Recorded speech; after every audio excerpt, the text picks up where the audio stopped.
Bismillah, Alhamdulillah, wassalatu wassalamu ala rasulillah, wa ala alihi wa ashabihi wa mawala amma ba'd. Kaum muslimin yang mudah-mudahan dimuliakan dan dirahmati oleh Allah Azza wa Jalla. Dalam beberapa hadisnya yang sahih, yang semuanya diriwayatkan dari sahabat Abu Hurairah radhiyallahu taala anhu, Rasulullah sallallahu alaihi wasallam bersabda, "Man shama Ramadhana imanan wa ihtisaban, ghufira lahu ma taqaddama min dhanbihi." ومن قام رمضان إيمانا واحتسابا غفر له ما تقدم من ذنبه ومن قام ليلة القدر إيمانا واحتسابا غفر له ما تقدم من ذنبه متفق عليه. Yang artinya Rasulullah Shallallahu Alaihi Wasallam bersabda pada hadis yang pertama, barang siapa yang puasa di bulan Ramadan atas dasar iman dan ihtisab, niscaya akan diampuni dosa-dosanya yang sudah lalu. Hadis yang kedua, Rasulullah Shallallahu Alaihi Wasallam bersabda, barang siapa yang melakukan sholat malam pada bulan Ramadan atas dasar iman dan ihtisab, niscaya akan diampuni dosa-dosa yang sudah lalu. Pada hadis yang ketiga, Rasulullah Shallallahu Alaihi Wasallam bersabda, barang siapa yang melaksanakan sholat malam pada Lailatul Qadar atas dasar iman dan ihtisab, niscaya akan diampuni dosa-dosanya yang sudah lalu. Ketiga hadis ini diriwayatkan oleh Imam Bukhari dan Muslim. Kaum muslim yang mudah-mudahan dimuliakan dan dirahmati oleh Allah Azza wa Jalla.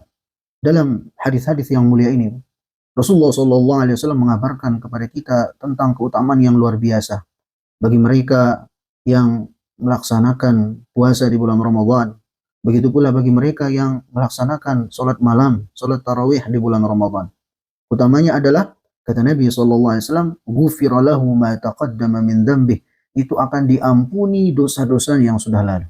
Jadi keutamaan yang luar biasa, yang tentunya kita semua mengharapkannya. Berharap semua kita, semua dosa-dosa kita itu diampuni oleh Allah Subhanahu wa taala. Namun yang perlu kita garis bawahi, Rasulullah Shallallahu alaihi wasallam dalam ketiga hadis yang mulia ini mensyaratkan bahwasanya seseorang itu akan bisa meraih pengampunan atas dosa-dosa yang sudah lalu apabila dia berpuasa, apabila dia sholat malam, sholat tarawih atas dasar imanan wahtisaban. Nah, apa maksudnya imanan? Maksudnya adalah dia berpuasa karena keimanannya kepada Allah Subhanahu wa taala. Itu yang menjadi dasar dia, itu yang menjadi penyebab dia melaksanakan ibadah puasa itu sendiri. Dia berpuasa karena keimanannya kepada Allah Subhanahu wa taala. Begitu pula dia berpuasa karena keimanannya tentang kewajiban dari puasa itu sendiri. Begitu pula kaitan dengan sholat malam, sholat tarawih. Dia melaksanakan sholat tarawih, sholat malam karena keimanannya kepada Allah Subhanahu wa taala. Karena keimanannya terhadap janji-janji Allah Subhanahu wa taala yang akan diberikan kepada orang yang melaksanakan ibadah-ibadah tersebut. Ini syarat yang pertama, itu dia laksanakan atas dasar iman. Kemudian syarat yang kedua adalah ihtisaban. Ihtisaban itu dia mengharapkan pahala dari Allah Subhanahu wa taala. Dia melaksanakan ibadah puasa di bulan Ramadan itu betul-betul karena Allah, karena mengharapkan pahala dari Allah Subhanahu wa taala. Begitu pula dia melaksanakan sholat malam, sholat tarawih, itu betul-betul dilaksanakan karena Allah Azza wa Jalla. Maka pemahaman sebaliknya, kalau kemudian ada seseorang yang dia berpuasa karena manusia, dia berpuasa karena ikut-ikutan, oh ya orang puasa saya puasa. Dia berpuasa dikarenakan mengharapkan pujian, sanjungan dari orang lain. Ya, dia berpuasa hanya semata-mata ingin sehat dari ibadah puasanya itu, atau mungkin dan ingin diet dan semacamnya. Maka kalau ini yang dia niatkan ketika berpuasa, di sanalah buat puasanya itu akan sia-sia. Akan sia-sia, tidak ada nilainya di sisi Allah Subhanahu wa taala, dan dia tidak akan mendapatkan keutamaan yang Rasulullah Shallallahu alaihi wasallam janjikan dalam hadis ini dari pengampunan atas dosa-dosa yang sudah lalu. Begitu pula dengan sholat malam, sholat tarawih.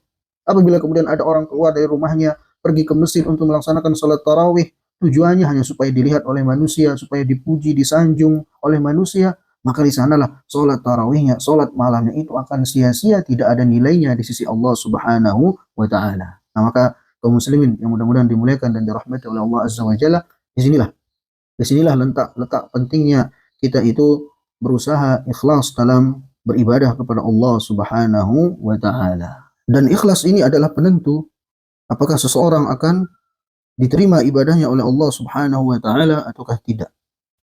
Bahkan seseorang akan mendapatkan dari ibadah itu sesuai dengan apa yang dia niatkan. Sebagaimana sabda Nabi sallallahu alaihi wasallam, "Innamal a'malu binniyat wa innamal likulli imri'in ma nawa." Sesungguhnya amalan itu tergantung dari niat dan sungguh setiap orang itu akan mendapatkan sesuai dengan apa yang dia niatkan.